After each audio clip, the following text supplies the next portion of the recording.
ଯେତେବେଳେ तमाम विषय बाचस्पति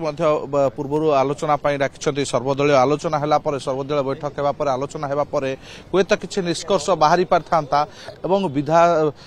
विधानसभा सुरुखुरे चली पारि था तेरे राति पाहीगला आम आलोचना करवा जे जितेबाला बाचस्पति सर्वदलीय बैठक डाकी आलोचना होते हुए तो सबकि सुरुखुरु होता रमेश जेना वरिष्ठ विधायक रही ए विषय विशेष प्रतिक्रिया ना बाचस्पति बारंबार सर्वदलीय बैठक कड़े डाकी आलोचना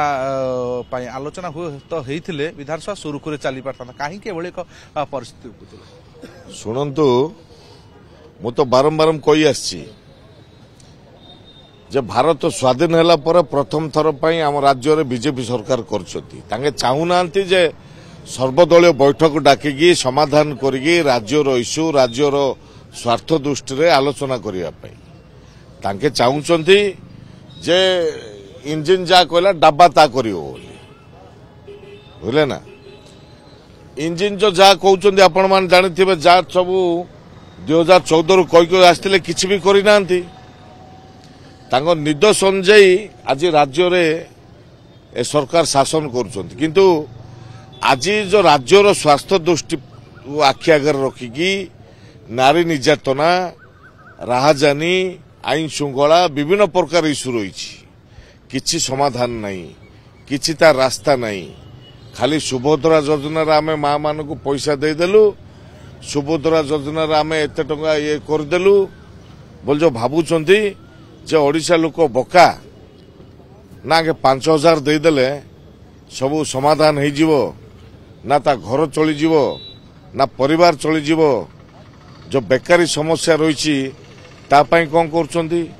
राज्य रे जो महिला मानकर निर्यातना होती महिला मान निर्यातना सुरक्षा किए दब जिते राज्य रे सरकार को आसिले दायित्व नेला परे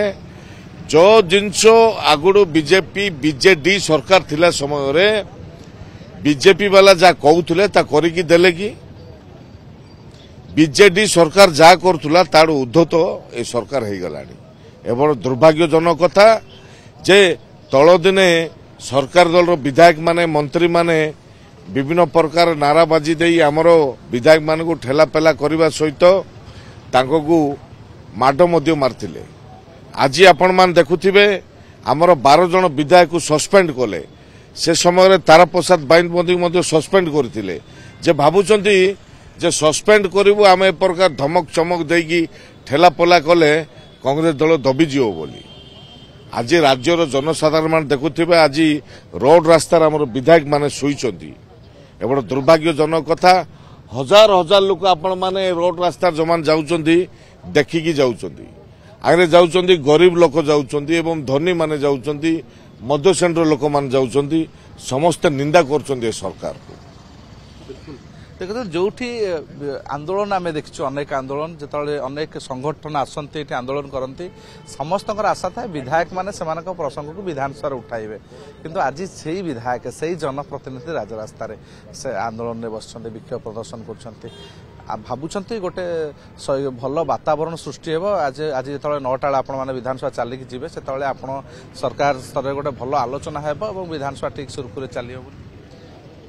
आपण देखो तो नारी समस्याटा बड़ समस्या कौन अच्छे जदि माँ भौणी को जदि सुरक्षा नहीं ए राज्य रे तो आउ ताटू बड़ समस्या कौन अच्छे तो ए सरकार अंध बदिर मुख हो जाए कुंभकर्ण निद्रा रे अच्छे ए सरकार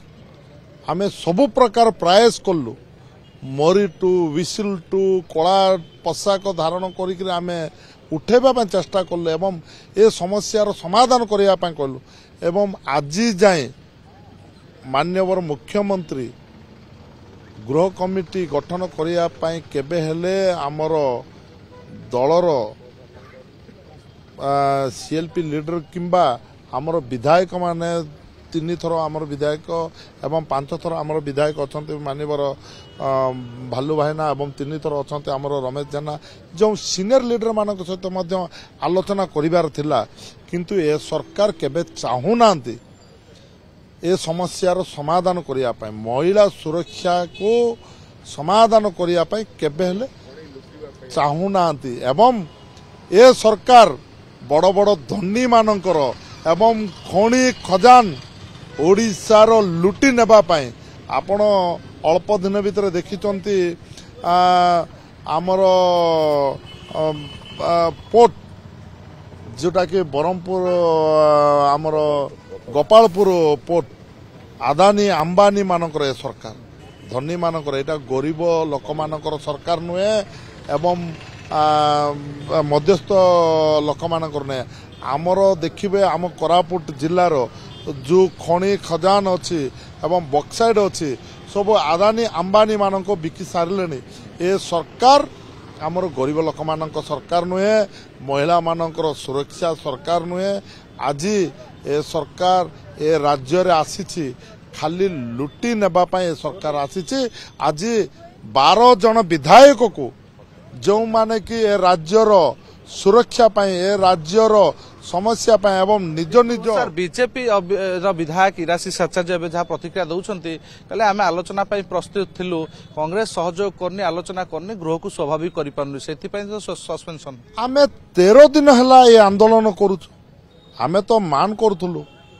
ସରକାରକୁ ସହିତ ଆଲୋଚନା କରିବା ପାଇଁ ଆମେ ଚାହୁଁଥିଲୁ ଏବଂ ଗୃହ କମିଟି ଗଠନ କରାଯାଉ ବୋଲିକି ଆମେ କହୁଥିଲୁ ଏବଂ ଗୋଟେ ଦିନ ହେଲେ ବି ମାନ୍ୟବର ମୁଖ୍ୟମନ୍ତ୍ରୀ ଗୃହକୁ ଆସିଛନ୍ତି ଆମର ସିଏଲପି ଲିଡର ଏବଂ ଅନ୍ୟ ବିରୋଧୀ ଦଳ ନେତାମାନଙ୍କ ସହିତ ଆଲୋଚନା କରିବା ପାଇଁ ଯଦି ଆଜି କରିଥିଲେ ତାହେଲେ ତ କେବେ ହେଲେ ବି ସମସ୍ୟାର ସମାଧାନ ହେଇଥାନ୍ତା ବିଜେପି କହୁଛି ଆମେ ଆଲୋଚନା ପାଇଁ ପ୍ରସ୍ତୁତ ଥିଲୁ ଆଲୋଚନା ପାଇଁ ଡକା ଯାଉଛି କିନ୍ତୁ କଂଗ୍ରେସ ସହଯୋଗ ନାଇଁ ଆଜି ଯଦି ଆଲୋଚନା ପାଇଁ ଡକା ଯାଇଥାନ୍ତା ଆମର ମାନ୍ୟବର ବିଧାୟକ ଯେ ସିନିୟର ଲିଡର ଭାଲୁ ଭାଇକୁ 7 ଦିନ ସସ୍ପେଣ୍ଡ କରାହେଲା ପୁଣି ଆଜି ଆମକୁ 12 ଜଣ ବିଧାୟକକୁ ଆମକୁ ସସ୍ପେଣ୍ଡ କରୁଛନ୍ତି ଯଦି ଆପଣ ଯଦି ଆଲୋଚନା ପାଇଁ ଯଦି ଚାହିଁଥାନ୍ତା ତାହେଲେ ତ ସରକାର ଆମକୁ ଆମର ଯେ ମାନ୍ୟବର ସିନିୟର ଲିଡର ମାନେ ଅଛନ୍ତି ସେମାନଙ୍କୁ ଡାକିକିରି ଗୃହରେ ଗୋଟେ ଆଲୋଚନା କରିଥାନ୍ତା ଏବଂ ଗୃହ କମିଟି ଗୋଟେ ଗଠନ କରିଥାନ୍ତା ଏବଂ ଆମର ରାଜ୍ୟର ଉନ୍ନତି ପାଇଁ ଗୋଟେ ସମସ୍ୟାର ସମାଧାନ କରିଥାନ୍ତା ଆଜି କିନ୍ତୁ ଏ ବିଜେପି ସରକାର ଏ ଖଣି ଲୁଣ୍ଠନ କରିବା ମାଇଣ୍ଡରେ ଅଛି ଆଉ କିଛି କୌଣସି ଉନ୍ନତି ରାଜ୍ୟର ଉନ୍ନତି ପାଇଁ ଦେଖୁନାହିଁ ମହିଳାଙ୍କ ପ୍ରତି କେବେ ହେଲେ ଦୃଷ୍ଟି ଦେଉନାହିଁ ଆଜି ଯଦି ଡକାଯିବ ସର୍ବଦଳୀୟ ବୈଠକ ଆଲୋଚନା ପାଇଁ ବିଧାନସଭା କେମିତି ଗୃହ କେମିତି ସ୍ୱାଭାବିକ ହବ ତାହେଲେ ଆପଣ ସହଯୋଗ କରିବେ ନା ନାହିଁ 12 ଜଣ ବିଧାୟକକୁ ଯୋଉ ରୋଡ ସାଇଡରେ ନା 12 ଜଣ ବିଧାୟକକୁ ରାଜ ରାସ୍ତାରେ ରାତି 2টাରେ ଆଣିକିରି ଫିଙ୍ଗି ଦେଇଛନ୍ତି ଆଉ କ'ଣ ଆଲୋଚନା କରିବେ ଆମର ମାତ୍ର 2ଟା ବିଧାୟକ ଅଛନ୍ତି ଆମର ମାନ୍ୟବର ବିଧାୟକ ଜୟପୁର ଏବଂ ମାନ୍ୟବର ବିଧାୟକ ସାନଖେମଡି 2ଟା ବିଧାୟକ ଆମକୁ ସରି ତାଙ୍କେ ଯେତିକି ଥିବେ 147 ବିଧାୟକ ମଧ୍ୟରୁ ଆମେ 14 ଜଣ କାଫି ସେଥିରୁ ମଧ୍ୟ 14 ଜଣରୁ ମଧ୍ୟ 12 ଜଣକୁ ସସ୍ପେଣ୍ଡ କରାହେଲା ଏ 2 ଜଣ କାଫି ବିଲକୁଲ ଆମେ ସେଇ 2 ଜଣଙ୍କ ସହିତ ହିଁ ଆଲୋଚନା କରିବା ବାଲୁ ଭାଇ ନା ଆପଣ 2 ଜଣ ରହିବେ ଆଜି 9ଟା ବେଳେ ତ ବିଧାନସଭା ଚାଲିକି ଯିବେ ଯାହା ନିଷ୍ପତ୍ତି ତେଣୁ ଯିବେ ଯଦି ଆପଣ ବି ଗୃହକୁ ଯିବେ କି ଏ ପ୍ରସଙ୍ଗ ଉଠେଇବେ କି ନା ନିଲମ୍ବନ ଯେଉଁମାନେ ହୋଇଛନ୍ତି ସେମାନଙ୍କ ସହିତ ରହିକି ଏଇଠି ବାହାରେ ବିକ୍ଷୋଭ ପ୍ରଦର୍ଶନ କରିବେ ଶୁଣନ୍ତୁ ନିଲମ୍ବନ ତ ବଡ଼ ଦୁର୍ଭାଗ୍ୟଜନକ କଥା କାରଣ ନଥାଏ କି ସସ୍ପେଣ୍ଡ କରିବା କାରଣ ନଥାଏ କି କୁହାଲା କରିବା ଗୃହରେ କିଛି ଆବଶ୍ୟକତା ନାହିଁ ଆମେ ବିଭିନ୍ନ ପ୍ରକାର ଇସ୍ୟୁ ନେଇକି ସରକାରଙ୍କୁ ନ୍ୟାୟ ମାଗୁଥିଲୁ ଓଡ଼ିଶାର ଲୋକଙ୍କ ପାଇଁ ସ୍ୱାର୍ଥ ଦୃଷ୍ଟିରୁ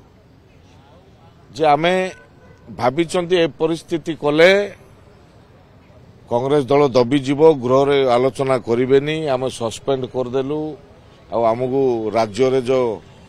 ବିଭିନ୍ନ ପ୍ରକାର ଖଣି ରହିଛି ଲୁଟିବା ପାଇଁ ସୁବିଧା ହେବ ଯେଉଁ ସୁବିଧା ଚାହୁଁଛ ସେ ସୁବିଧା ଦିଆଯିବ ନାହିଁ ଆଉ ଯେ 12 ଜଣକୁ ସସ୍ପେଣ୍ଡ କଲେ ଆମେ 2 ଜଣ ବିଧାୟକ ଅଛୁ ଆମେ 2 ଜଣ ବିଧାୟକ ଆମେ ଲଢ଼ିବା ପାଇଁ ପ୍ରସ୍ତୁତ ହେଇକି ଅଛୁ ଆଉ ଲଢ଼ିକି ଆସିଛୁ ଆଉ ଲଢ଼ିବା ପାଇଁ ପ୍ରସ୍ତୁତ ହେଇକି ଅଛୁ